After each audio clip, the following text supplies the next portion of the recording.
오늘 예배하러 모이신 여러분을 환영합니다. 옆에 사람하고 인사하겠습니다. 하나님이 당신을 사랑합니다. 저도 당신을 사랑합니다. 서로 사랑하다가 주님 만나시기를 바랍니다. 감사해요. 저도 제주도 잘 다녀오고 목회자 세미나를 또 여러분의 기도 덕분에 또 주님의 은혜 가운데 잘 마치게 되었습니다. 계속 요청을 하는데 저희들은 6월 달에 또 우리 학생들, 청년들, 교사들 또 몇몇 분들하고 또 집사님들하고 한 30명 정도가 이제 거제도를 다녀와야 돼서 이번 달은 좀 다른 데를 못 가게 생겼구나 이런 생각을 하고 있어요. 어떻게 될지 잘 모르겠지만 그쪽에서는 1박 2일로 이렇게 좀이라도 좀 해달라 이런 이제 요청을 하고 있는데, 이번에 좀 은혜스러웠던 게 말씀을 이렇게 같이 나누면서 보니까 막 울어요. 목사님들이 막 울어요. 앉아서. 그래서 참 제 마음도 좀 안타깝더라고요. 마음이 좀 이렇게 말하면서도 저도 이렇게 좀 같은 이제 입장이 되니까 왜 저분들이 이렇게 우는구나 하는 걸 아니까 참 마음이 좀 울먹울먹하고 그렇게 되더라고요. 이번에는 요한계시록을 이제 서론 부분을 조금 해드렸는데 요한계시록을 처음부터 끝까지를 다 하려면 시간이 얼마나 많이 걸리겠어요. 서론 부분을 이렇게 했는데 그럼에도 불구하고 그 목사님들이 앉아서 막 우니까 제가 참 어떻게 할 수가 없더라. 미안해서. 그러니까 하나님 말씀이라는 게 참 이렇게 놀랍구나. 그분들이 말씀을 알고 싶어 하니까 그러는 거예요. 말씀을 알고 싶어 하는 사람이 아니면은 감동이 없죠. 매번 이렇게 설교를 해도 사실 감동이 감동 받는 사람들만 받는 거지, 감동 받는다면 자기가 이제 고쳐지죠. 스스로 자기가 하나님이 이제 말씀으로 자기를 고치고 그렇게 하죠. 근데 감동이 없으니까 그때뿐이니까 그냥 막 계속 똑같은 거예요. 인생을 똑같이 사는 거예요. 너무 안타깝죠. 그렇게 안 했으면 좋겠는데, 기독교인인데 우리가 그리스도인이라고 그러는 건데 그리스도인이 어떻게 매일 예배 드리면서 똑같은가, 참 그것도 기적이다. 그런 생각이 들어요. 근데 이제 이분들은 목사님들이니까 목사님들은 간절하잖아요. 자기가 당장 설교도 해야 되고 간절하니까 말씀에 막 집중하죠. 그런데 집중하다 보니까 감동도 있고 그러니까 울기도 하고 참 좋은 시간을 보냈습니다. 그러니까 여러분이 제가 어디에 갔다 또는 뭘 한다 그러면 여러분이 늘 이렇게 기도해 주시고 그렇게 하셔야 됩니다. 왜냐하면 그 기도의 힘이라고 하는 게 느껴지죠. 제가 어디에 가도 기도하고 있구나.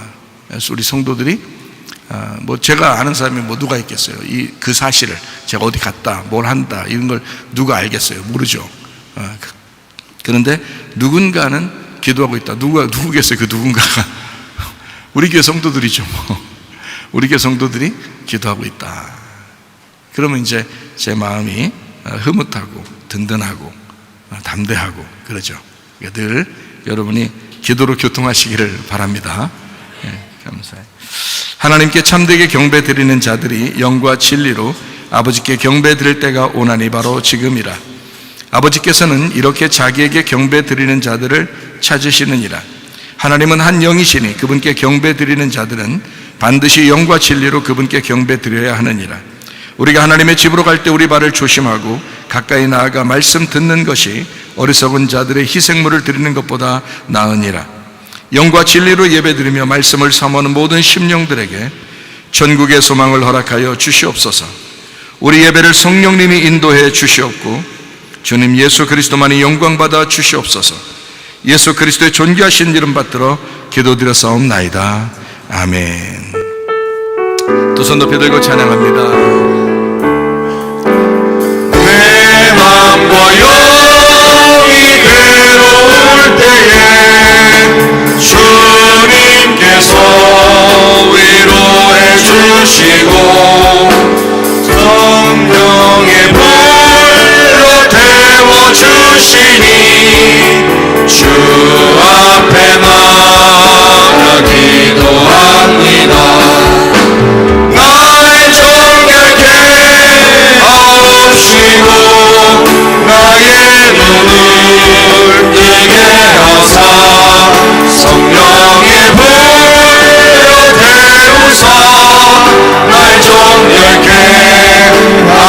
하옵소서. 내 모든 것 주님께 드리니 영원토록 늘 함께 하시고 내 마음을 정결케 하시사 주님 홀로 다스려 주소서. 날 정결케 하옵시고 나의 눈을 뜨게 하사 성령의 불로 태우사 날 정결케 하옵소서. 아픈 자리에서 손대길 바랍니다. 가정에 문제가 있으면 가슴에 손대길 바라고, 성령의 기름 부음 받기를 원하면 머리에 손대고 기도합니다. 여러분 자신이 여러분의 입술로 하나님 앞에 간절히 기도합니다. 하나님의 놀라운 은혜가 우리에게 있게 해달라고, 주의 치유의 역사 있게 해달라고, 회복의 역사 있게 해달라고, 우리의 영과 우리의 몸이 건강하게 해달라고 기도합니다. 우리 하나님 아버지 역사하시고 인도하심을 믿습니다. 우리 하나님 아버지 붙잡아 주시옵소서. 주의 은혜 가운데 함께 해주시옵소서. 치유 역사 있게 하옵소서. 아버지 영혼의 건강을 주시옵소서. 몸의 건강을 주시옵소서. 우리 하나님 아버지요, 하나님 주님의 빛의 피 묻은 손이 우리의 손을 덮어주셔서 그대로 이루어지는 놀라운 은혜가 있게 도와주시옵소서. 아버지 성령으로 기름 부으시고 예수의 축복이 있게 도와주셔서 믿습니다. 하나님 우리의 영과 몸이 건강하게 도와주옵소서. 하나님 우리의 가정도 회복되게 도와주시옵소서. 주의 은혜 가운데 함께 해주시옵소서. 오 주여, 함께 하심을 믿습니다. 에덴 동산이 회복되게 하옵소서. 기적의 동산이 되게 도와주옵소서. 살아 역사하시는 우리 하나님, 전능하신 우리 하나님, 아버지의 성령께서 역사해 주셔서 회복케 하옵소서. 인도해 다 같이 일어나셔서 찬양합니다. 예보혈을 정하고 정하다 내 죄 정케 하신 주 날로 하신다. 내가 주께로 시름과 문이 십자가의 보혈로 날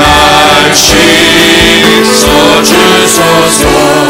우리 하나님 아버지, 우리 영과 몸이 건강하게 하옵소서. 하나님 가정의 모든 문제도 해결되게 도와주옵소서. 하나님 아버지 성령으로 기름 부시고 예수의 축복이 넘치게 하옵소서. 내가 그리스도 예수의 이름으로 명하노니 아까 토론 귀신들아 질병 가지고 떠나갈지어다. 영과 몸이 건강하여 주 앞에 예배드리는 부족함이 없도록 우리 하나님 인도해 주시옵소서. 예수 그리스도 존귀하신 이름 받도록 기도 올리옵나이다. 아멘. 주님께 감사합니다. 우리 하나님 아버지 역사하시고 인도하심을 믿습니다. 우리 준비되신 힘을 하나님 앞에 드리는 시간을 갖도록 하겠습니다.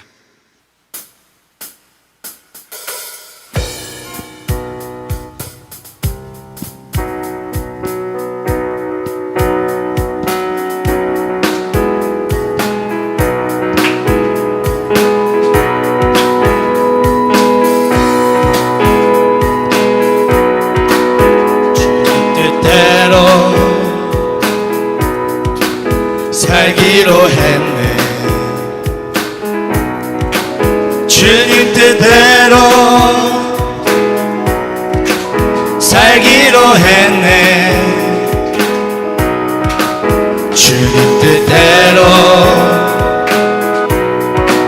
살기로 했네. 뒤돌아서지 않겠네.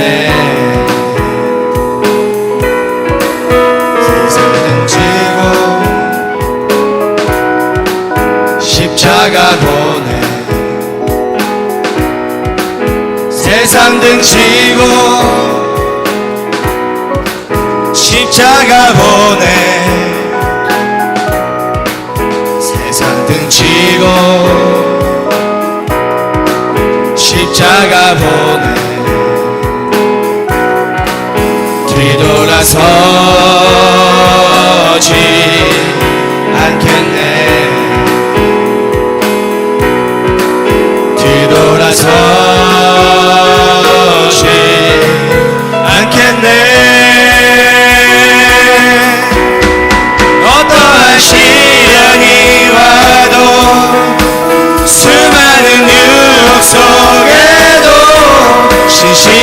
신실하신 주님 약속만 붙들리라. 세상이 이해 못하고 우리를 조롱하여도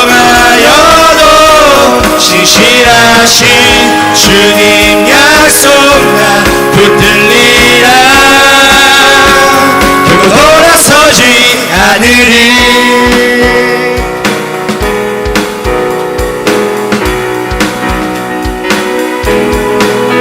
이 세상 사람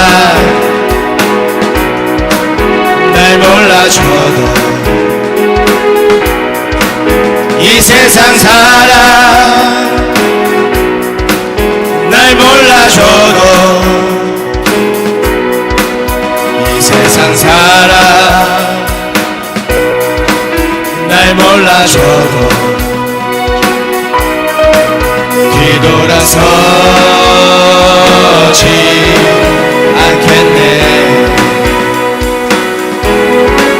뒤돌아서지 않겠네.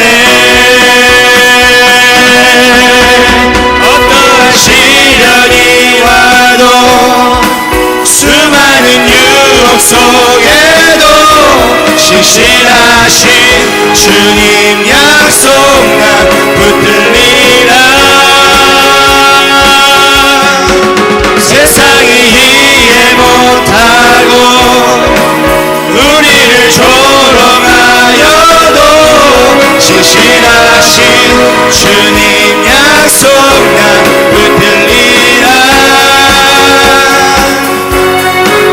어떠한 시련이 와도 수많은 유혹 속에도 신실하신 주님 약속만 붙들리라. 세상이 이해 못하고 우리를 조롱하여도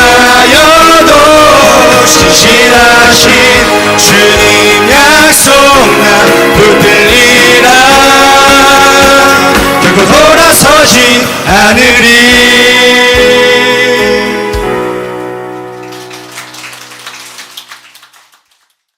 우리 하나님 아버지, 우리가 하나님께서 원하면 그 갚는 것을 미루지 마라. 하나님께서는 어리석은 자들을 기뻐하지 아니하시느니라.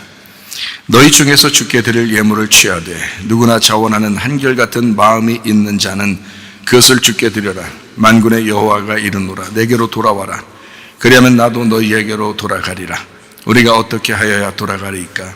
이는 곧 11조와 봉헌물이라. 내가 참으로 너희에게 말하노니 이 가난한 과부가 다른 모든 사람보다 많이 넣었도다.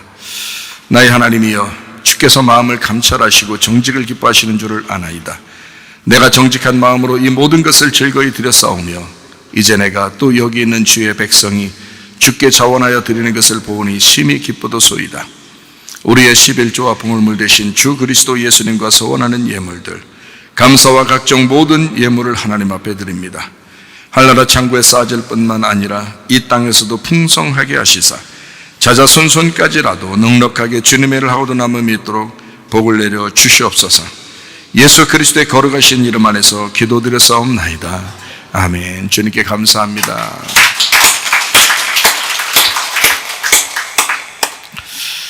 우리 하나님 말씀 요한계시록 21장 9절부터 11절까지 말씀입니다. 7 대접을 가지고 마지막 7 재앙을 담은 7 천사 중 하나가 나와서 내게 말하여 이르되 이리 오라. 내가 신부 곧 어린 양의 아내를 내게 보이리라 하고 성령으로 나를 데리고 크고 높은 산으로 올라가 하나님께로부터 하늘에서 내려오는 거룩한 성 예루살렘을 보이니 하나님의 영광이 있어 그 성의 빛이 지극히 귀한 보석 같고 벽옥과 수정같이 맑더라. 아멘. 특별히 요한계시록을 이렇게 공부를 하게 되면 요한계시록은 성경의 마무리 단계에 있는 책이잖아요. 그러다 보니까 성경에서 요한계시록을 몰라서는 앞에 있는 내용들을 이해하기가 참 어렵다 이렇게 볼 수가 있는 것입니다. 성경의 요한계시록에 보면 이런 특징이 있어요. 그 음녀라는 말이 나오고 신부라는 말이 나오거든요. 같은 여자잖아요. 같은 여자인데 하나는 음녀가 있고 하나는 신부가 있다고요. 마태복음 25장에 보면 열처녀가 나오죠. 열처녀, 달란트, 양과 염소에 대한 비유가 이렇게 나오거든요.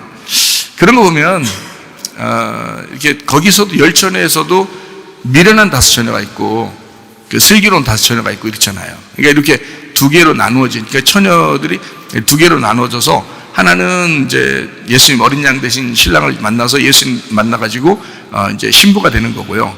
하나는 못 만나가지고 계속 이제 처녀로 남는 거예요. 그런데 이제 그걸 미련하다 이렇게 말을 하는 거죠. 그 사람들은 왜 미련한 거 봤더니 기름 등불을 준비하지 못했다 그렇게 돼 있죠. 원래는 기름 등불이 있었죠. 불 둘 다 켜 있었잖아요. 그런데 그 미련한 사람들은 왜 미련하냐 봤더니 기름 등불을 준비하지 못해서 그런 거예요. 그럼 기름 등불 준비하지 못한다는 말은 다른 말로 말하면 성령님을 이제 충만하게 준비하지 못했다 이렇게 말수 되겠죠, 그죠?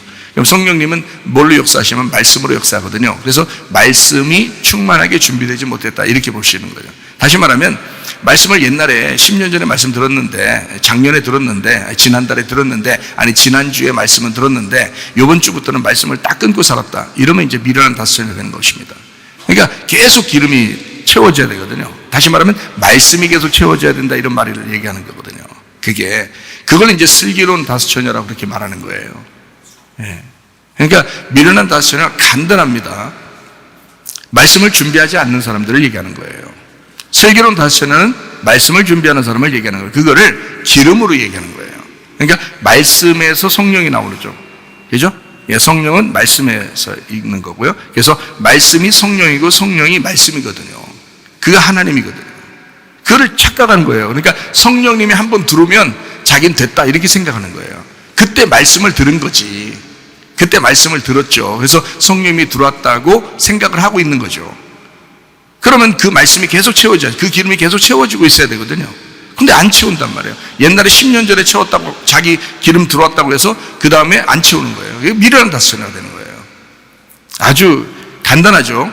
그러니까 말씀을 계속해서 내 속에 공급하고 있느냐, 하나님의 성령을 계속 공급하고 있느냐, 하나님의 말씀을 계속 공급하고 있느냐, 그게 중요한 거예요. 그게 슬기로운 5처녀라고요. 그걸 이제 요한계시록에서는 뭐라고 그러냐? 신부라고 그러는 것입니다. 그렇게 말씀을 채우는 자, 성령을 채우는 자를 신부라고 그렇게 말하는 거예요. 그럼 반대로 음녀는 뭐겠어요? 말씀을 채우지 않는 자를 얘기하는 거죠. 그래서 요한계시록 보면 그 13장에 뭐 이렇게 뭐 666도 나오고 뭐 짐승도 나오고 뭐 이러잖아요. 그 짐승에게 힘을 준 게 누구냐면 용이에요, 용. 근데 그 용은 뭐라고 성경에 요한계시록 나오냐면 용은 곧 옛 뱀이요 이렇게 돼 있어요. 용은 옛 뱀이요 그리고 마귀요 사탄이다 이렇게 돼 있거든요. 그러니까 용이 짐승에게 힘을 줬다는 것은 마귀가 힘을 줬다는 얘기고 사탄이 힘을 줬다는 얘기예요. 옛 뱀이 힘을 줬다는 얘기예요. 그럼 옛 뱀을 여러분 창세기 3장을 여러분이 잘 보면 알지만 용이라고 하는 그 옛 뱀이라고 하는 그 마귀라고 하는 사탄이 뭐 했어요? 하와에게 선악과 먹으라고 그랬잖아요. 창세기 3장부터 이미 다 그렇게 되어 있었던 거예요. 그럼 뭐 선악과가 뭔데요? 말씀이에요. 선악으로 나누는 말씀을 얘기하는 거예요. 생명나무는요, 생명으로 이루어진 말씀을 얘기하는 거예요. 그러니까 여러분이 생명나무 열매를 먹을 것이냐, 다시 말하면 생명의 말씀을 먹을 것이냐, 아니면 선악으로 이루어진 말씀을 먹을 것이냐, 그건 우리가 선택을 해야 된단 말이죠. 자기가 선택하는 거예요. 그래서 사람들 다 듣기 좋아하는 말을 좋아하죠. 자기 듣기 좋아하는 거예요. 저게 생명의 말씀인지 선악의 말씀인지를 구분하지 않고 그냥 자기 듣기 좋은 걸 들은다. 그 참 희한한 일들이죠. 그러니까 사람의 습성이 그런 것 같아요. 근데 성경에는 생명나무 열매가 있어요. 생명나무 말씀이 있다고요.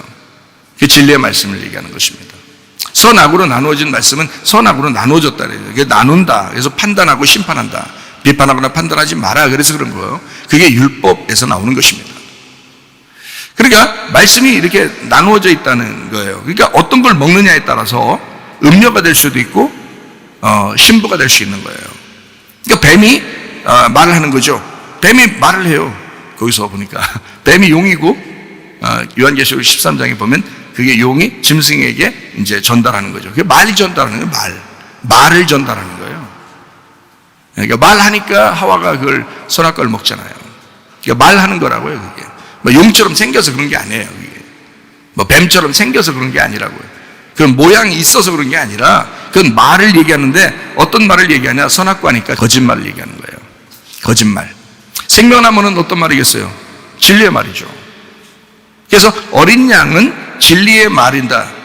근데 용은 거짓말을 하고 있다. 그래서 거짓말 살살 친다는 얘기는 세상도 물론 거짓말 많이 치죠. 막 눈 깜짝할 사이에 거짓말하고 그럽니다. 세상 사람들 보면 그죠? 네, 정치인들도 그러고 특별히 정치인들, 경제인들 뭐 거짓말 눈 깜짝하면 거짓말하고 그러죠. 네. 그런 거짓말도 사실은 그가 하고 싶어서 그런 게 아니라 마귀가 들어왔기 때문에 그렇습니다. 그런 거짓말도 거짓말이지만 성경에서 말하는 거짓말은 생명나무가 아닌 말씀을 거짓말이라고 그러는 거예요.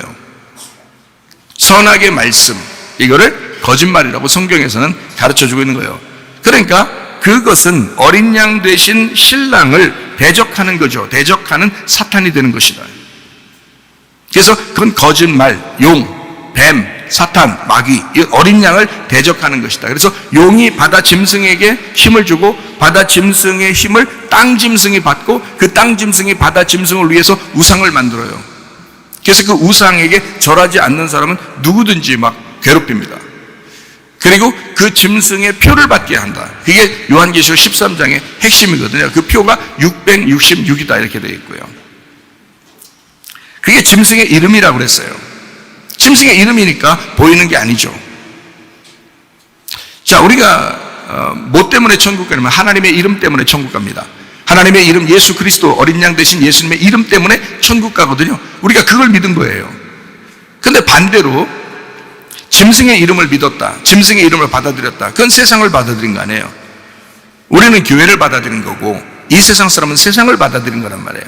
근데 교회 다니면서도 세상을 받아들인다고요? 그 당신 속에는 어떤 이름이 들어가 있어요? 어린 양의 이름이 진짜 속에 있습니까? 아니면 짐승의 이름이 들어가 있습니까? 생각해 보시라고요. 어린 양의 이름이 들어가 있으면 천국 가는 거고요, 짐승의 이름이 들어가 있으면 지옥 가는 겁니다. 성경 아주 간단해요. 요한계시록 아주 간단하게 구분해 놓고 있는 거예요.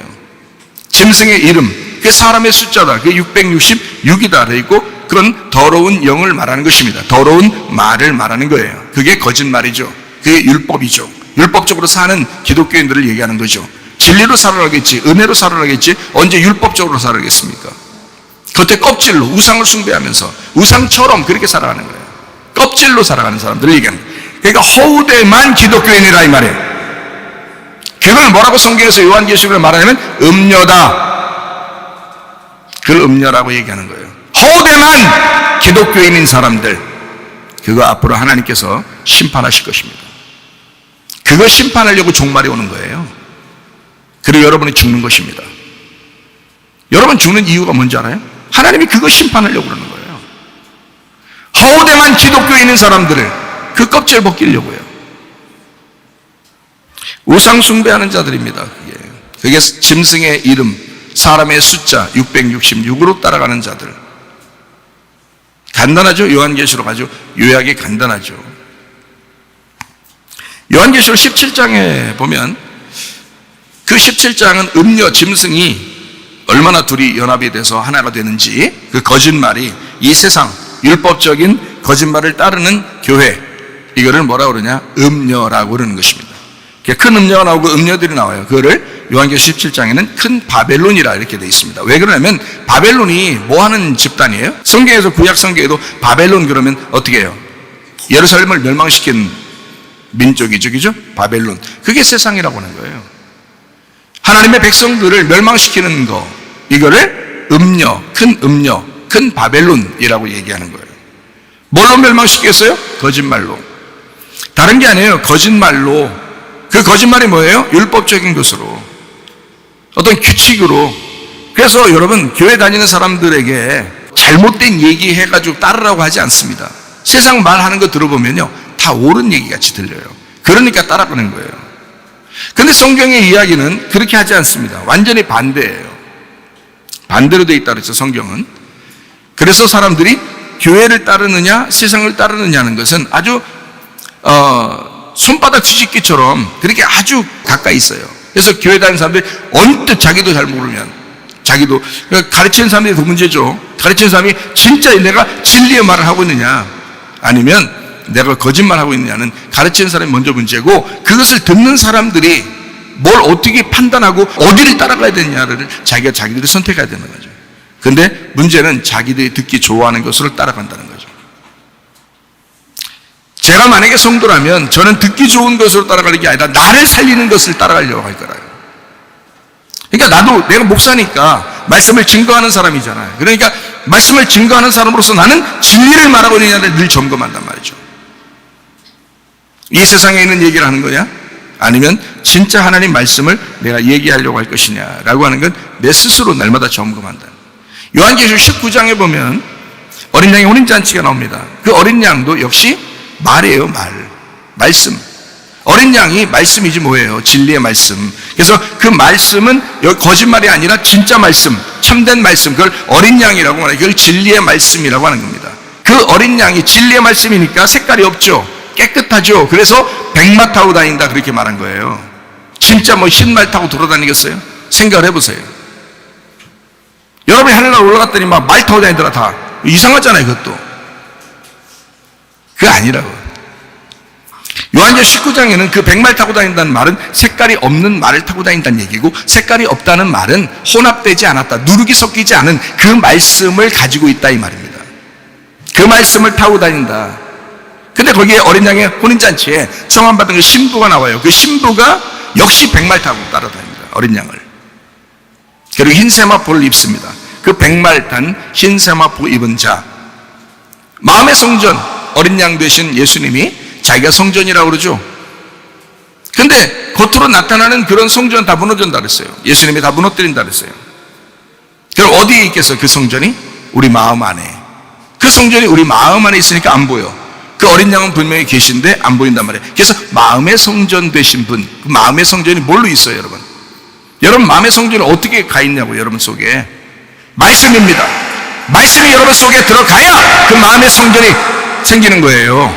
여러분 말씀이 안 들어오니까, 말씀이 없으니까 성경도, 아니 교회를 뭐 수십 년 다니면 뭐예요? 말씀도 모르는 걸. 이상하잖아요. 나중에 후회할 짓 하지 말고 말씀 잘 들으시기 바랍니다. 마음의 성전이 들어왔다는 말은 거룩한 영이 생겼다는 말이에요. 그걸 성령이라고 그러는 겁니다. 하나님의 말씀이 우리 속에 들어오면 그게 성령이라고 그래요. 거기 거룩한 영이라고 그래요. 그걸 진리의 말씀이라 그러는 것입니다. 그러니까 그 속에 성령이 충만하면, 그것도 날마다 기름을 자꾸 채워놓으면, 충만하게 되면 거짓말이 들어올 수 없죠. 율법이 들어올 수 없죠. 다른 말들이 들어올 수 없죠. 세상의 말들이 들어올 수 없죠. 666이 들어올 수 없죠. 짐승의 이름이 들어올 수 없죠. 이해가 되십니까? 그럼 신부가 뭐냐? 요한계시록의 21장 같은 데 이렇게 보면 신부에 대한 이야기가 나오죠. 그 신부는 새 예루살렘이에요. 새 사람, 신부, 진리의 말씀이라 이렇게 말해요. 요한계시록 19장 9절 말씀 한번 보면 이렇게 돼 있죠. 천사가 내게 말하기를 기록하라. 어린 양의 혼인잔치에 청함을 받은 사람들은 복이 있도다 하고, 내게 말하되 이것은 이 청함받은 사람들, 그 신부죠.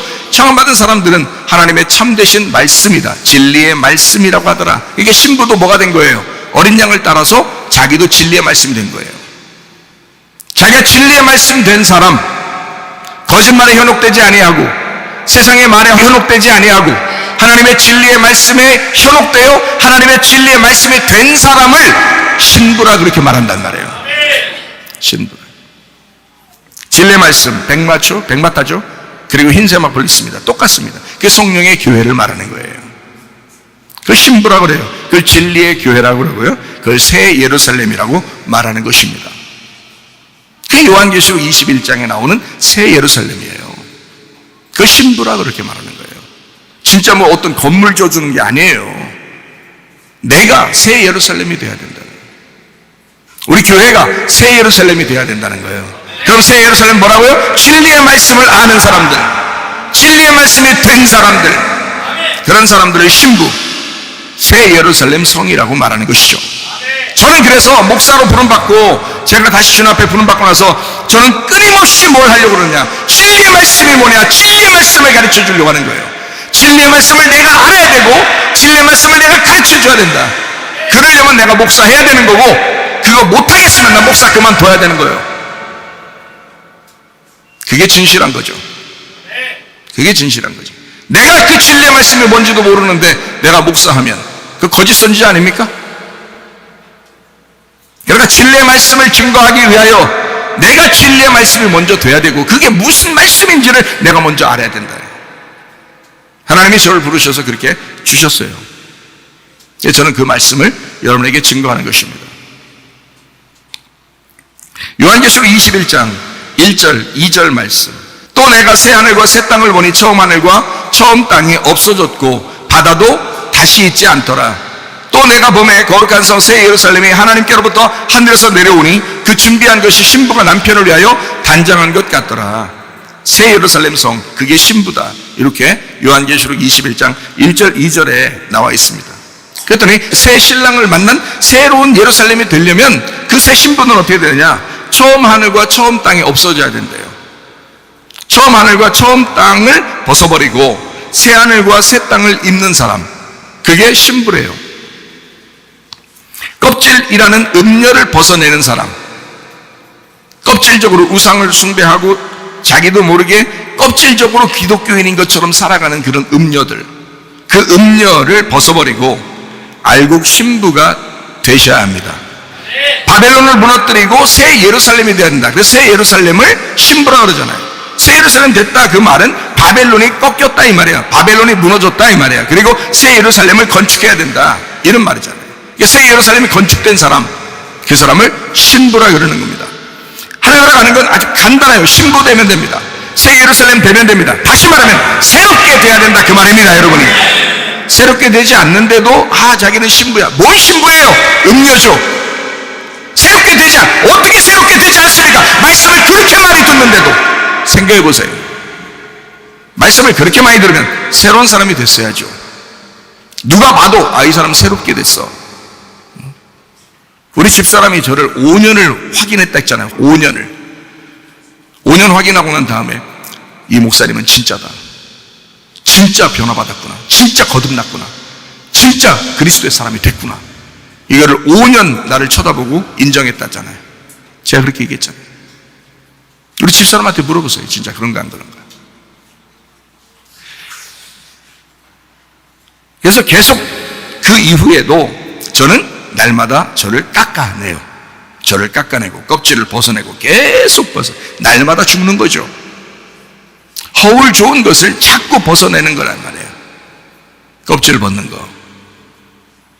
요한계시록 21장 9절부터 11절까지의 말씀을 보면 새 예루살렘 성은 보석과 같다. 신부된 어린 양의 아내가 어떻게 됐냐 봤더니 보석과 같이 막 됐다네. 보석이 어떻게 해서 보석돼요? 11절에 나와 있어요. 보석되는 게 어떻게 보석돼요? 깎여지면 보석되는 거예요. 깎여지면. 돌멩인데 깎아서 보석을 만드는 거예요. 아름답게. 귀한 보석일수록 더 많이 깎여진 것입니다.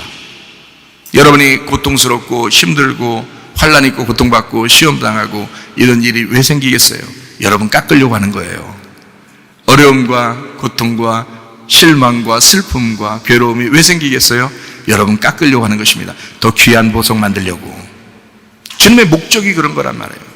나는 인생이 왜 이래 힘들어 죽겠네. 힘들어 죽겠는 게 아니라 죽어야 돼. 그냥 죽겠네 정도는 안 돼. 죽어야 돼. 그래서 바울사도도 그러죠. 나는 날마다 죽노라. 바울사도는 날마다 내가 죽노라 그러잖아요. 고린도전서 15장 31절에 말하고 있습니다.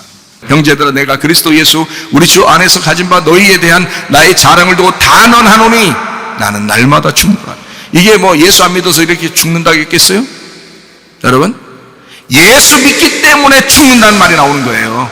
예수 믿기 때문에, 자기가 진짜 믿었기 때문에, 자기가 진짜 믿었으니까 날마다 죽겠다는 거예요. 날마다. 근데 여러분, 왜 날마다 살으려고 그래? 이상하잖아요. 예수 믿는 거예요, 그게? 예수 진짜 믿었다면 날마다 죽는다니까요. 그래, 날마다 자신을 점검하고, 날마다 회개하고, 날마다 자기를 깎아나가는 거잖아요. 그게 예수 믿는 사람이잖아요. 근데 왜 자기가 왜 살아? 왜 자존심이 살아? 왜 교만이 살아? 왜 욕심이 살아? 왜 승질내는 게 살아? 아직도 안 되잖아요. 그거는 진짜 그리스도인이 아니란 말이에요. 그러면서도 자기는 교회 다니니까 예수님 한 10년 전에 믿었으니까 자기는 예수 믿는 사람이라는 거야.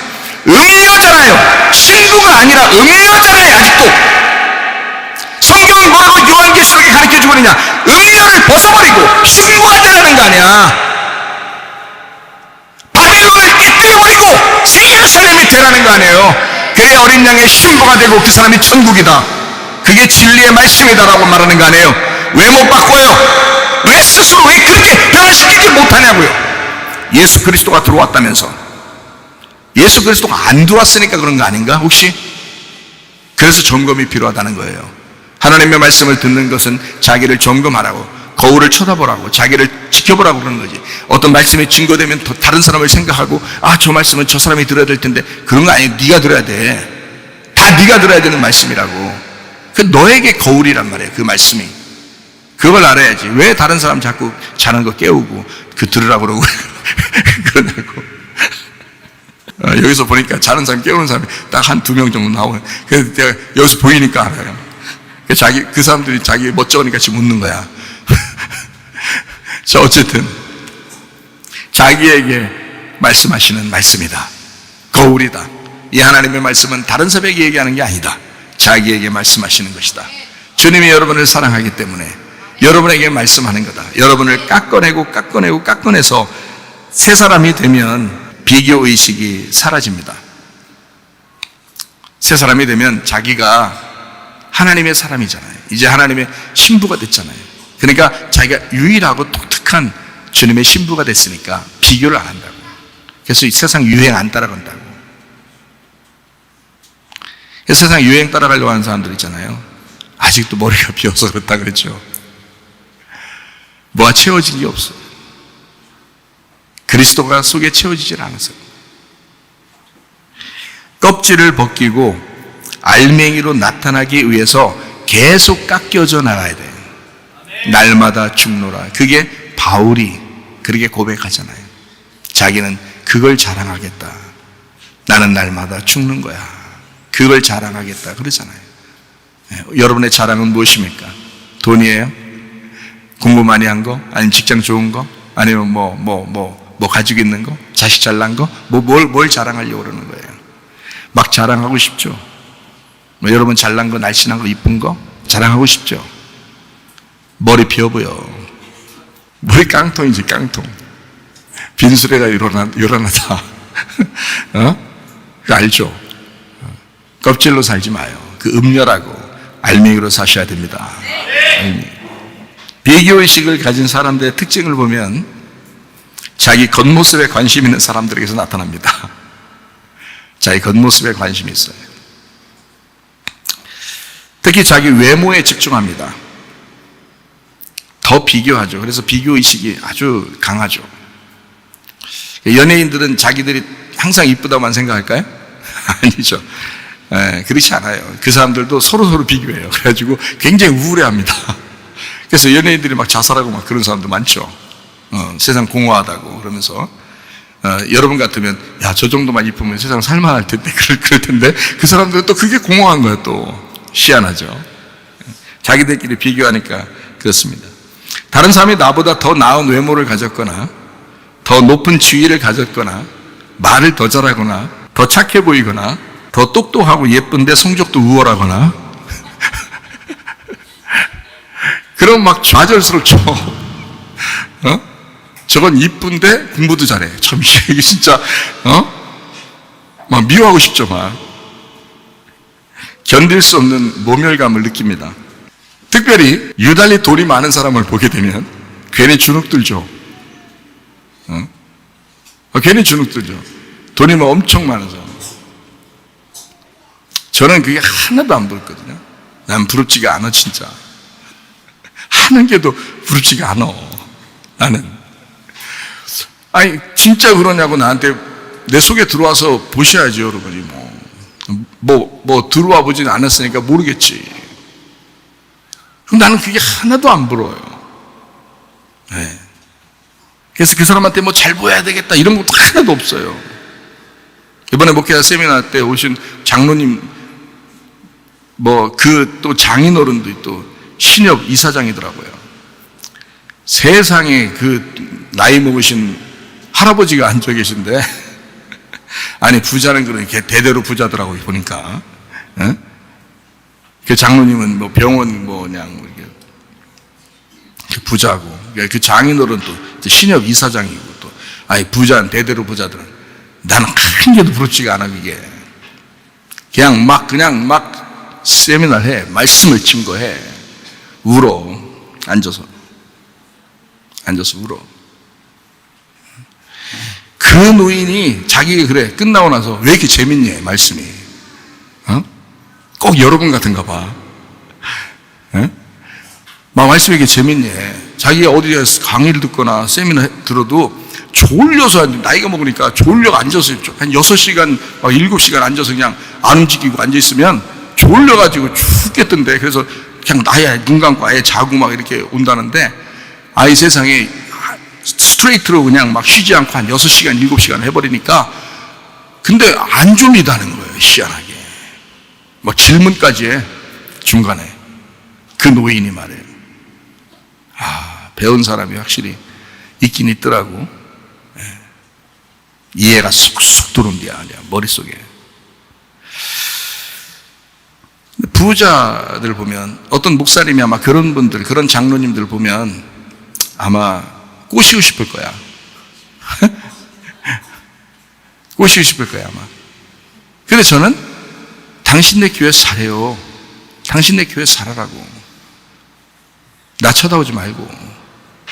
그 교회 목사님도 앉아있으니까 애정결핍에 자아가 건강하지 못한 사람들이 비교의식을 합니다. 비교의식을 가졌습니다. 애정결핍을 갖고 자아가 건강하지 못한 사람들의 결과물이에요 그게. 그래서 비교하는 거예요. 자기보다 더 잘난 사람이 있으면 좀 마음이 속상한 거예요. 자기가 더 잘나야 되는데 이런 생각이 들어서. 사람들은 내 칭찬 못 받아서 칭찬받고 싶어서 그런 거예요. 칭찬을 못 받아봐가지고. 그런 사람은 자연스럽게 그런 생각들이 자꾸 들어와요. 그리고 그 생각들이 자기를 지배한다고요. 못 벗어나. 예수 만나야 돼. 예수 만나면 벗어져. 예수 만나면. 그러니까 말씀 앞에 그가 벗어질 수 있는 거예요. 정말 더러운 생각이라고 그러죠. 그런 걸. 정말 더러운 생각이에요. 비교하고 막 괴로워하고 우울하고 슬퍼하고 더러운 생각들이라는 거예요. 근데 그게 잘 고쳐지질 않아요. 자기의 자아가 병들어 있기 때문입니다. 그래서 잘 안 고쳐져요. 여러분 자신을 스스로 사랑하는 사람이 병이 잘 안 걸려요. 자기 스스로 자기를 사랑하는 사람이. 자기가 정말 귀한 사람이다라고 여기는 사람이 병도 잘 안 걸립니다. 근데 자꾸 괴로워하고 우울하고 힘들어하는 사람이 병도 잘 걸려요. 비교의식이 전혀 없는 내가 될 수가 있습니다. 어떻게 될 수 있냐? 외적으로 보지 말고 내면을 보면 게임 끝나는 거예요. 내면을 보면. 그 속을 보는 거죠. 겉에 모습이 이사장이냐? 겉에 모습이 뭐 병원장이냐? 상관없어요. 그 사람 돈 많냐? 그 사람 많이 배웠냐? 겉으로 보이는 거잖아요, 다. 상관없어요. 그 속을 보는 거예요. 너 진짜 기독교인이냐? 너 진짜 예수 믿는 거 맞냐? 너 진짜 그리스도의 신부 될 수 있냐? 너 지금 죽으면 천국 갈 수 있느냐? 그거 보면요 다 똑같아요. 다 똑같아요. 내 안에 주님이 계시면 됩니다. 그러면 모든 것이 행복해져요. 사울이 골리앗을 보게 되면요, 골리앗을 만나잖아요. 그러면 사울은 원래 키도 컸어요. 그 이스라엘의 초대 왕인데 다윗은 상대적으로 굉장히 작았고요. 성경에 기록한 걸 보면 다윗은 굉장히 상대적으로 작았다고 나오고 사울은 굉장히 컸다고 나옵니다. 다른 사람보다 컸다고 그랬어요. 사울이. 근데 자기보다 더 큰 사람이 나타났어. 누구냐? 골리앗이야. 자기보다 월등해. 어마어마하게 크고 거인이고 용사야. 사울이 자기도 나름대로 굉장한 용사인 줄 알았는데 골리앗을 보니까 주눅 들겠어 안 들겠어요? 주눅 들죠. 사울이 꼼짝 못합니다. 골리앗을 만나니까 자기가 열등해 보이는 거예요. 아, 자기는 이거 아무것도 아니구나 생각되겠죠. 그런 사람 보니까. 근데 다윗이 골리앗을 보게 되면 어떻게 될까요? 다윗이 골리앗을 보면 자기가 더 우월하게 느껴집니다. 다윗은 키가 작았어요. 어린 소년이에요. 사울은 어른이에요. 근데 자기 키보다 골리앗이 훨씬 커요. 장대합니다.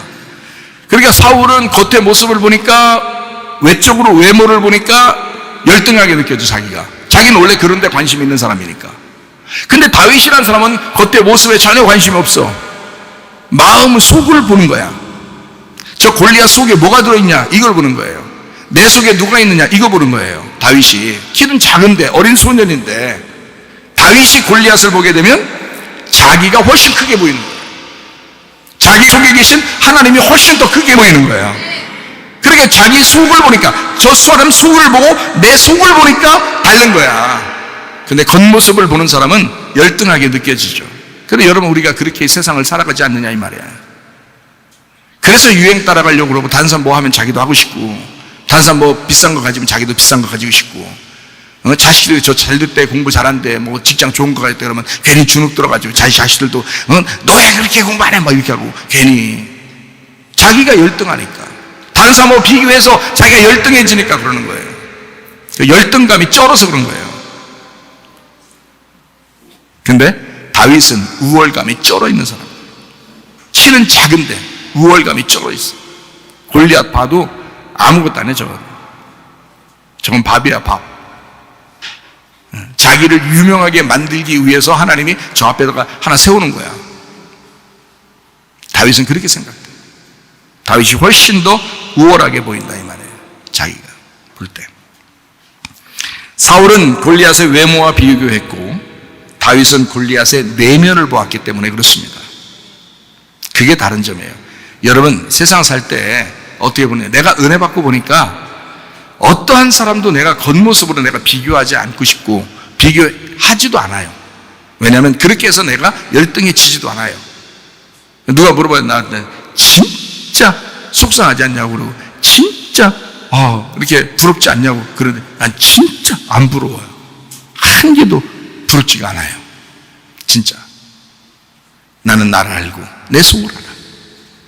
난 다른 사람들을 속을 알아. 다윗 안에는 골리앗과 비교할 수 없는 크기의 하나님이 계셨습니다.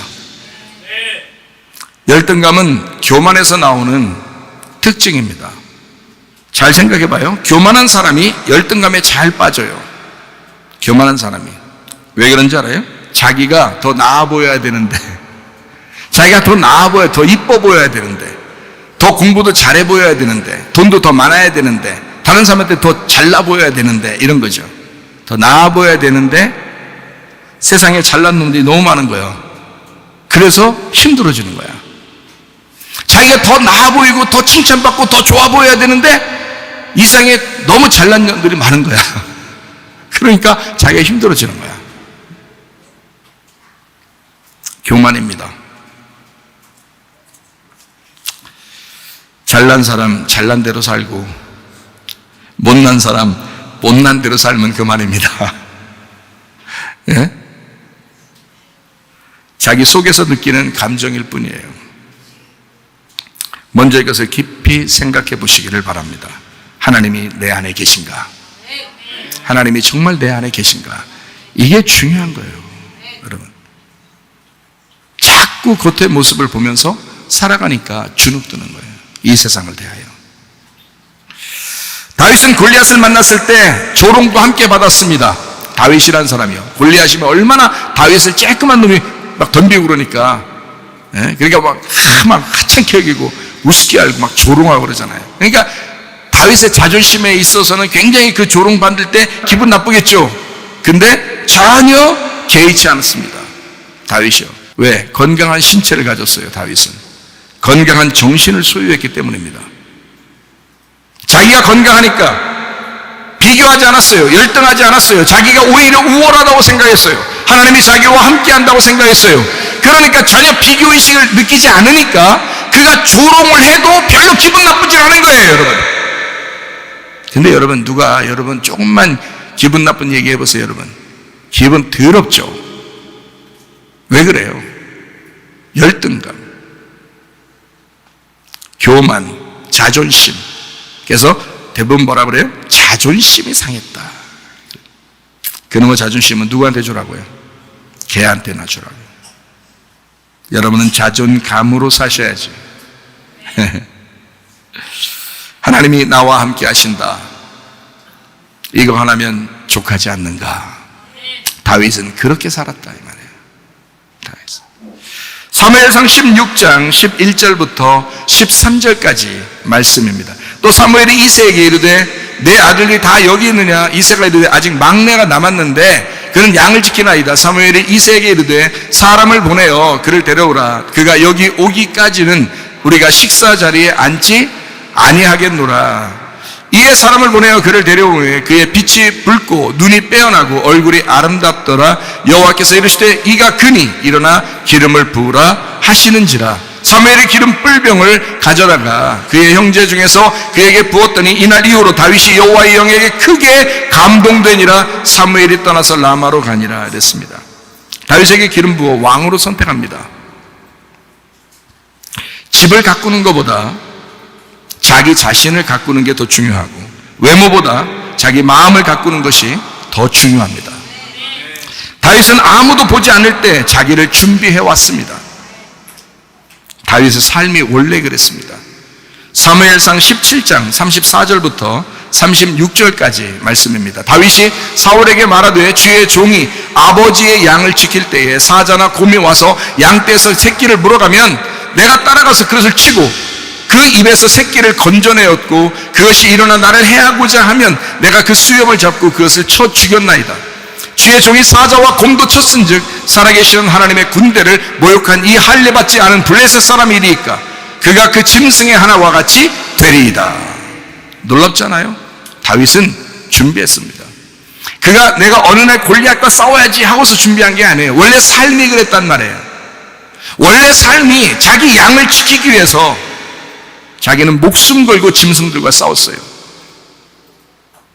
이해가 되십니까? 양 한 마리 그냥 주면 자기는 사는데 목숨을 걸어야 되잖아. 양 하나 구하려면 목숨 걸고 그 짐승들하고 사자하고 곰 이런 거, 그 어린 소년이 말이에요. 자기보다 훨씬 더 큰 짐승들과 싸운다는 게 쉬운 일이 아니죠. 근데 원래 삶이 그랬어요. 목자는 양을 지키는 거란 말이에요. 그러니까 저도 목사로서 여러분 제가 얼마나 어릴 때부터 준비해 왔겠어요? 생각해 보세요. 여러분이 보지 못하는 그 장소에서 여러분이 보지 못하는 그 시간에 내가 얼마나 많이 준비했겠냐고요. 수년을 하루에 10시간씩 성경 봤습니다. 하루에 10시간씩. 밥만 먹는 거 빼놓고는 10시간, 하루에 10시간 성경 본. 그걸 얼마나 많이 봤겠냐고. 준비를 많이 해왔어요. 오늘 주님께서 은혜를 베풀어 주셨으니까 제가 깨닫게 됐고 연결이 창세기도 요한계시도 딱 연결이 되니까 그런 거지. 그게 하루아침에 성경도 모르는데 성경도 읽지도 않았는데 그렇게 온다? 그건 불가능합니다. 준비를 해온 거예요. 나는 주의 종이 돼야 되고 나는 주의 양들을 잘 돌봐줘야 되는, 먹여줘야 되는 목사가 돼야 되는데 라고 늘 준비해 왔었거든요. 그렇게 살아왔거든요. 다윗이 그랬습니다. 다윗의 삶이 원래 그랬어요. 자기 양 한 마리 지키기 위해서 자기 목숨 걸고 싸운 겁니다. 지금으로 말하면 진리의 말씀 하나를 여러분에게 전달하기 위해서 말씀을 준비하고 주님께 그 말씀을 받아서 살아가는 사람, 그게 주의 종이란 말이에요. 그게 목사고 다윗이 그런 삶을 살아왔다는 것입니다. 그렇게 준비한 사람 다윗. 사무엘상 15장 20절부터 23절. 사울이 사무엘에게 이르되 나는 실로 여호와의 목소리를 청종하여 여호와께서 보내신 길로 가서 아말렉 왕 아각을 끌어왔고 아말렉 사람들을 진멸하였으나 다만 백성이 그 마땅히 멸할 것 중에서 가장 좋은 것으로 길갈에서 당신의 하나님 여호와께 제사하려고 양과 소를 끌어왔나이다 하는지라. 사무엘이 이르되 여호와께서 번제와 다른 제사를 그의 목소리를 청종하는 것을 좋아하심같이 좋아하시겠나이까. 순종이 제사보다 낫고 듣는 것이 순양의 기름보다 나으니. 사무엘상 15장 27절 말씀입니다. 사무엘이 가려고 돌아설 때에 사울이 그의 겉옷자락을 붙잡음에 찢어진지라. 우리 안에 늘 아말렉이 존재합니다. 그 아말렉을 제거해야 돼요. 아말렉은 우리의 육체와도 같은 것입니다. 이미 출애굽기 17장에 16절에 이렇게 말씀했습니다. 이르되 여호와께서 맹세하시기를 여호와가 아말렉과 더불어 대대로 싸우리라 하셨다 하였더라. 이 말이 무슨 말이냐면 여호와 니시 그랬어요. 여호수아는 밑에서 아말렉과 싸우고 모세는 위에서 이제 두 손 높여 들고 아론과 훌이 손을 받쳐 들고 승리하는 장면이 나오죠. 산꼭대기에서. 우리를 위해서 중보하시는 주님이고 밑에서 우리를 위해서 싸우시는 주님이십니다. 지금도 싸우시는 주님이셔요. 우리를 대신해서. 그분이 주님이신데 여호수아, 여호와, 예수. 그런데 이 여호와 니시라고 했을 때 그때 그 해석을 출애기 17장 16절에 한 거예요. 그 해석을. 여호와 니시 그러면 여러분 잘 봐요. 여호와가 여호와고요. 니시는 승리입니다. 그럼 여호와 승리 이렇게 해석을 하든지 아니면 여호와 니시가 이제 반대로 하면 승리하시는 여호와 이렇게 하면 되거든요. 해석을. 그런데 해석을 어떻게 했냐면 성경에는 이렇게 기록을 해놨어요. 해석을 출애기 17장 16절에 이르되 여호와께서 맹세하시기를 여호와가 아말렉과 더불어 대대로 싸우리라 하셨다 했더라. 그러니까 그때만 싸운 게 아니라 계속해서 앞으로도 계속 싸울 것이다 라는 그런 말로 써놨다고요. 여호와 니시를. 그러니까 그때도 싸워서 승리하시지만 지금도 싸워서 승리해야 되는, 몇천 년 지나서도 싸워도 승리해야 되는 것이 아말렉과의 싸움이었다. 그걸 주님이 승리하실 것이다 이렇게 하는 거거든요. 그게 여호와 니시다 이렇게 말씀합니다. 애굽을 탈출해서 광야에 나온 백성들에게 아말렉이 등장합니다. 하나님은 아말렉과 대대로 싸우시는 하나님이라고 자기를 소개했어요. 여호와 니시, 대대로 싸울 거야. 그럼 어떻게 해요? 우리 안에 아말렉이 존재한다는 얘기입니다. 여러분과 함께 아말렉이 존재한다는 얘기예요. 자, 우리가 기독교인이 되고 교회 다니고 열심히 예수 믿는다고 하면서 성령 받았다고 하면서 쓰러지고 시험 들고 괴로워하고 염려하고 근심하는 게 뭐 때문에 그런지 아십니까? 아말렉 때문에 그래요. 아말렉이 계속해서 공격하고 있기 때문에 그래요. 그러니까 여호와 니시가 계속 일어나야 되겠죠. 여호와 니시가 계속 일어나야 되니까 바울은 그렇게 고백하는 거예요. 나는 날마다 죽노라. 자기가 죽어야 여호수아가 이기니까. 자기가 죽어야, 아말렉이라는 자기가 죽어야 여호와가 이기시니까 자기 속에서. 그러니까 바울은 날마다 죽는다. 그게 예수 믿는 사람들이 고백하는 것입니다. 날마다 죽는다. 내가 한 번 죽지 두 번 죽어 하면서 한 번 죽었으면 됐지. 내가 예수 믿었으면 됐지. 내가 한 번 엄청나게 하루 종일 회개했어. 그러니까 됐지. 그거 아니죠. 진짜 네 속에 진짜 회개였다면, 그게 진짜 회개였다면 오늘도 회개해야 되고 오늘도 죽으셔야 된다 이거예요. 오늘도 말씀으로 여러분이 말씀을 공급받아야 되고 기름을 계속 오늘도 채우셔야 된다 그 말입니다. 그게 진짜 예수 믿는 사람이에요. 그거 아닌 사람은요 가짜야. 그 음녀라고. 그게 그러니까 우리 교회 와서 진짜 신부 돼야 천국 가는 거예요 여러분. 진짜 신부 돼야. 음녀로 계속 앉아있으면 뭐 할게요? 수십 년 일요일마다 교회 와서 예배 드리면서 수십 년 음녀로 살면 뭐 할게요? 이게 성경에 분명히 요한계시록에 갈라놓는데 음녀와 신부를 정확하게 갈라놔요. 당신 속에 어떤 말이 들어가 있느냐, 어떤 말을 듣고 싶어 하느냐, 어떤 말을 하고 있느냐. 진리의 말씀이어야 합니다 여러분 속에. 세상적인 욕심을 추구하는 육체를 아말렉이라 그렇게 말해요. 그래서 세상적인 욕심을 추구하는 사람들 있잖아요. 그게 교회 다니는 사람들 많죠. 그게 아말렉이 쳐들어온다고요. 그게 여러분, 그게 탐욕이라고 그러는 거예요. 그래서 그 탐심은 우상숭배라. 골로새 3장 5절 말씀. 그러므로 땅에 있는 지체를 죽여라. 곧 음란과 부정과 사욕과 악한 정욕과 탐심이니 탐심은 우상숭배니라 그러잖아요. 탐심은 우상숭배니라. 우상숭배는 선악과이고 선악과를 먹게 한 뱀은 인류 최초의 원수고 최대의 적이 되는 것입니다. 그러니까 그게 들어온 거예요. 선악과가 들어온 거예요. 탐심이 들어온 거야. 우상숭배가 들어온 거예요. 자기는 우상숭배하는지도 모르고 탐심 가지고 예배 드린다고요. 하나님이 그 마음을 모르시겠냐고. 당신의 마음에서 탐심이 사라졌을 때 그 예배가 올바른 예배가 되는 것이라고요. 그런 색깔이 벗겨졌을 때 그때 진리의 예배가 되는 것이라고요. 이게 진짜 이렇게 말해도 안 듣는 사람들은 안 들어요. 왜 안 듣냐? 귀를 닫고 싶은 거예요. 자기는 탐심을 닫고 싶은 거예요. 그래서 귀를 닫고 싶은 거예요. 성령의 귀가 없는 거예요. 마귀의 귀가 자꾸 살아있는 거예요. 그러니까 이런 말이 안 들려도 그냥 싹 다 없애버리고 싶은 거예요. 근데 성령의 교회들에게 하시는 말씀을 귀 있는 자가 되면 이런 말씀이 들어옵니다. 야, 진리 말씀을 내가 들어야 되겠구나. 그 진리 말씀을 내가 신부가 돼야 되겠구나. 당신이 사라져야 되겠구나. 아말렉과 싸워서 내가 승리해야 되겠구나.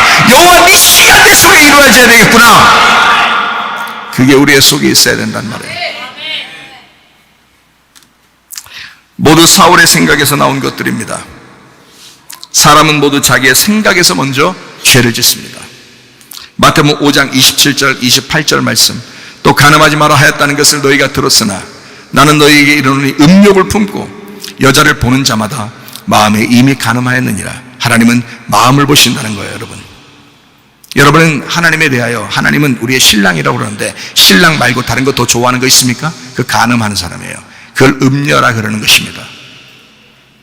하나님보다 더 좋아하는 게 있다면 그게 여러분의 돈이고, 여러분의 자식이고, 여러분의 남편이고, 여러분의 아내고, 여러분의 가진 환경이고, 여러분의 지위, 명예면, 하나님보다 더 좋아하는 게 있다면 그걸 간음이라고 그런다고요. 그걸 음녀라고 그런다고요. 성경에서는.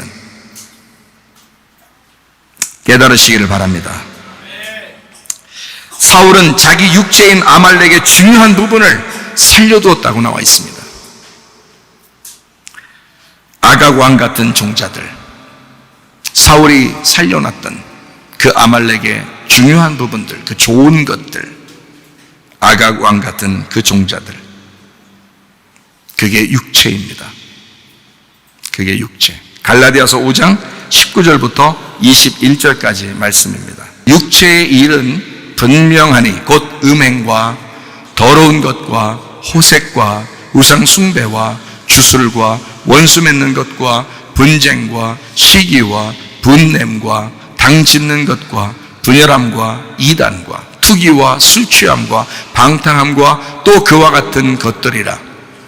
전에 너희에게 경계한 것 같이 경계하노니 이런 일을 하는 자들은 하나님의 나라를 유업으로 받지 못할 것이요. 다 뭐의 문제예요? 육체의 문제예요. 그 육체가 뭐라고요? 아말렉이라고요. 근데 사울은 그거를 살려놨다고요.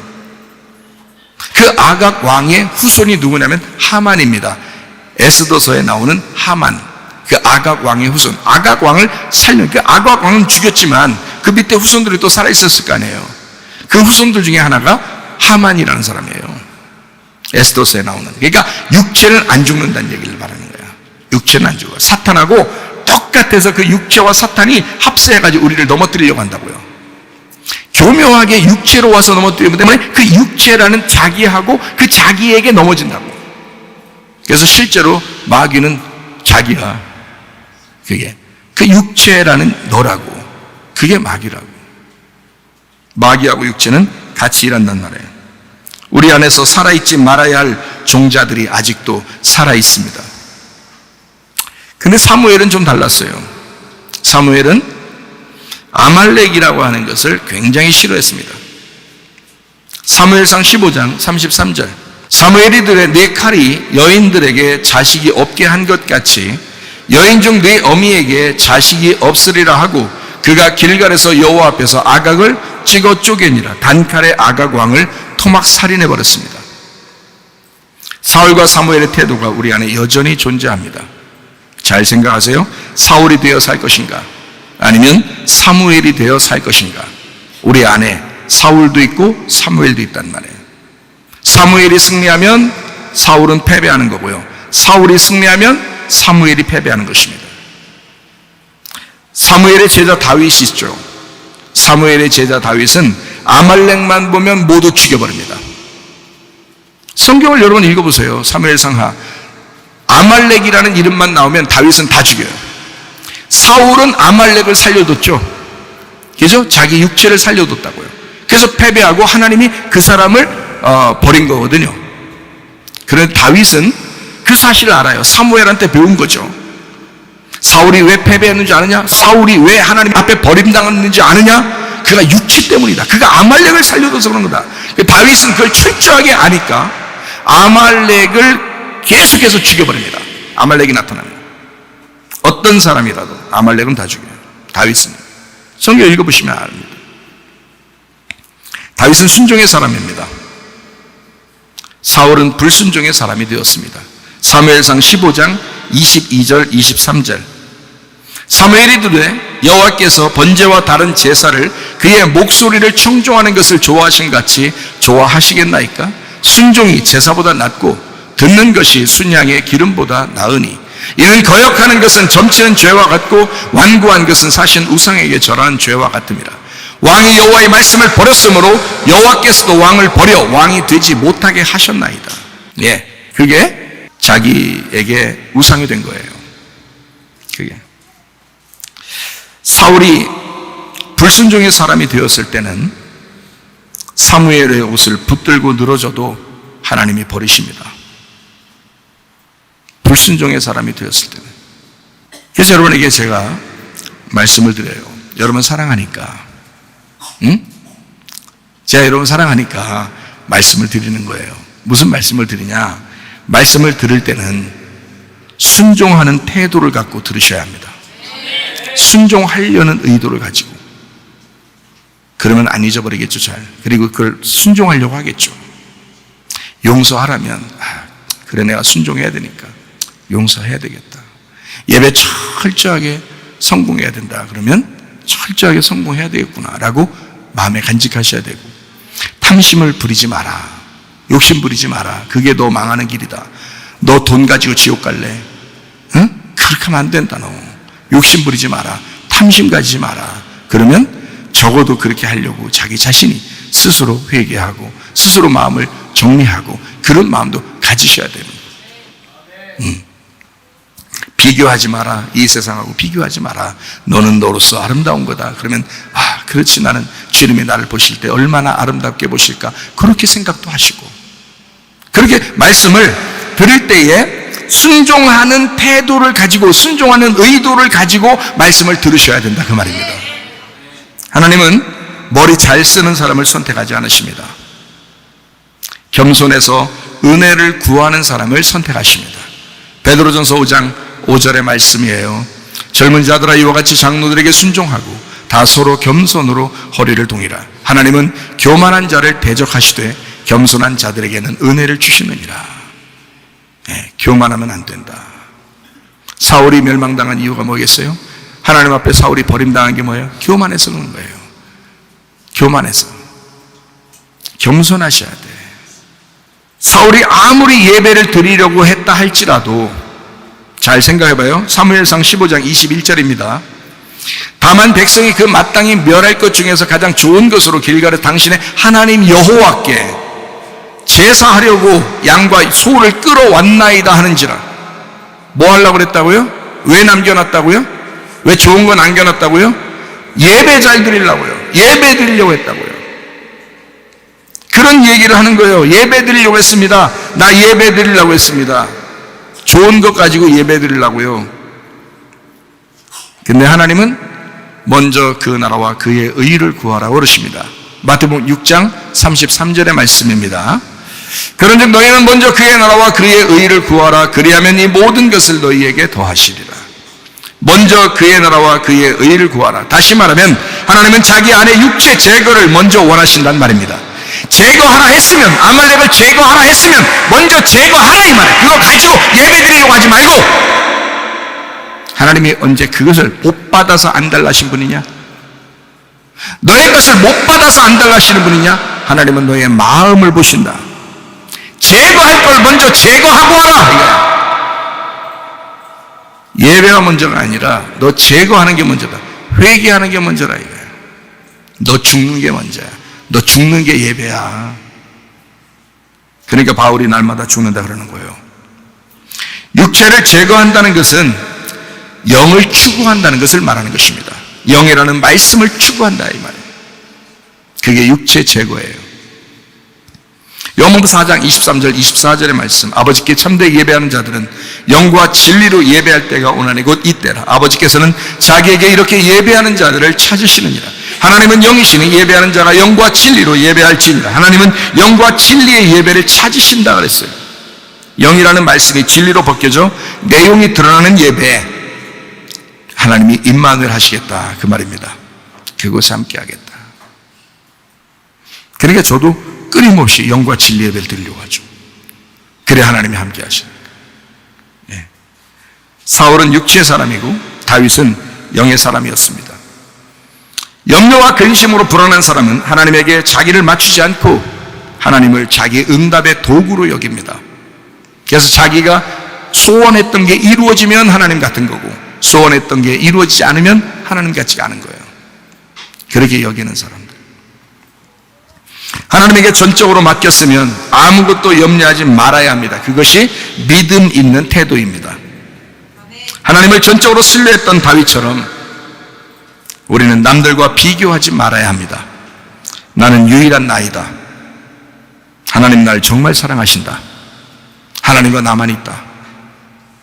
그런 관계를 바로 유지해야 되겠다. 다른 어떠한 사람보다도 더 먼저 내가 하나님과 관계를 바로 해야 되겠구나. 그걸 하셔야 돼요. 하나님의 존재 가치를 우리 내면에 두고 살아야 합니다. 그게 다윗의 삶의 태도였다 이 말이에요. 우리는 서로 비교 대상이 아닙니다. 서로가 협력해야 할 대상입니다. 로마서 8장 28절 말씀입니다. 우리가 알거니와 하나님을 사랑하는 자 곧 그의 뜻대로 부르심을 입은 자들에게는 모든 것이 합력하여 선을 이루느니라. 골리앗은 우리 안에서 제거 대상입니다. 사울의 욕심도 우리 안에서 제거해야 할 대상입니다. 사울의 불순종과 종교심도 우리 안에서 제거되어야 합니다. 육신과 영은 비교되어서는 안 됩니다. 영의 사람이 되어야 합니다. 여러분과 제가 하나님의 말씀의 사람이 되어야 합니다. 비교하면서 경쟁하려고 하지 마시기를 바랍니다. 당신은 당신이라서 그냥 이쁜 겁니다. 세상은 경쟁을 유도하지만 영의 사람은 하나님 안에서 늘 즐겁습니다. 제가 그렇게 살아요. 실제로 그렇습니다. 그러니까 저와 같이 여러분도 그런 삶을 살았으면 좋겠다라고 얘기하는 거예요. 기도와 간구로 너희 구할 것을 감사함으로 하나님 앞에 아뢰라. 빌립보 4장 6, 7절의 말씀이죠. 아무것도 염려하지 말고 다만 모든 일에 기도와 간구로 너희 구할 것을 감사함으로 하나님 앞에 아뢰라. 그래야만 어떻게 된다고요? 그래야면 모든 지각에 뛰어난 하나님의 평강, 이게 에이렌의 그 연합입니다. 하나님과의 연합이, 하나님의 평강이, 하나님의 연합이, 하나님과의 평화가 그리스도 예수 안에서 너희 마음과 생각을 지켜주실 것이다. 살아도 주를 위해 살고 죽어도 주를 위해 죽는 것입니다. 주님과 함께라면, 주와 함께라면 먹고 싶다. 진짜 모든 것이 족하지 않는가? 하나도 부럽지가 않아. 남들이 하나도 부럽지가 않아. 주와 함께라면 진짜 먹고 싶다. 주님과 함께라면 모든 것이 만족합니다. 주님 안에서 이렇게 행복하게 살다가 주님 만나시기를 바랍니다. 아멘.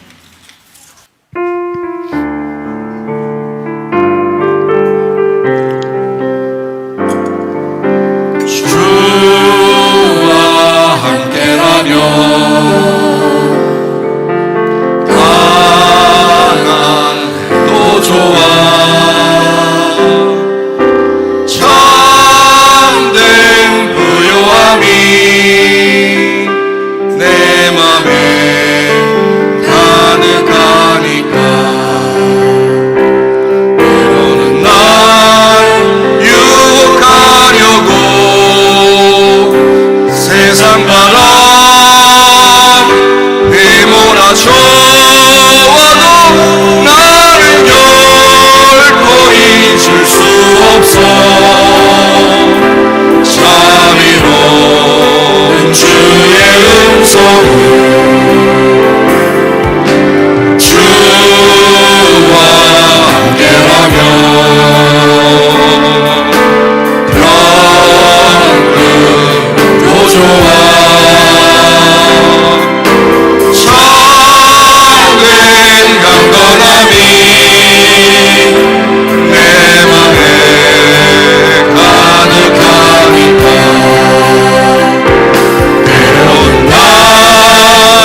손길을 내 맘 아시는 주 항상 함께 계셔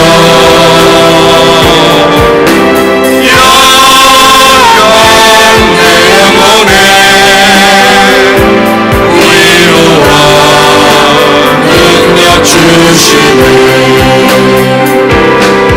하늘고 병이 들어도